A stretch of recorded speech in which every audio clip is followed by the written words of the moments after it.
অন্ধকার কবর থেকে দোয়া চায় রে সন্তান, সাদা কাপড়ের প্যাকেট বানায় কবরে রাখছো, একবারও কি মা বাবার চেহারাটাও মনে পড়ে না?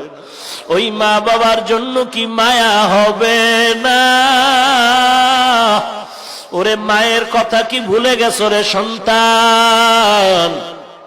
কত রাতের বেলা অসুস্থ বিছানায় পড়েছিলাম, আমার বাবায় ঘুমায়, ভাই বোনেরা ঘুমায়, কিন্তু আমি রাতে দেখি আমার মা ঘুমায় না, আমার মাথার কিনারায় বসে পাহারা দেয়।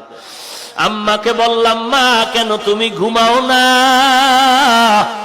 মা বলে, রে সন্তান তুই অসুস্থ, আমি মায়ের চোখে ঘুম নাই, আর আমি যদি ঘুমায় যাই তুই অসুস্থ অবস্থায় রাতে মা মা বলে ডাক দাও, আমি মা যদি জবাব না দিতে পারি তোর মনের থেকে আমি মা বেশি কষ্টদায়ক হয়ে যাব।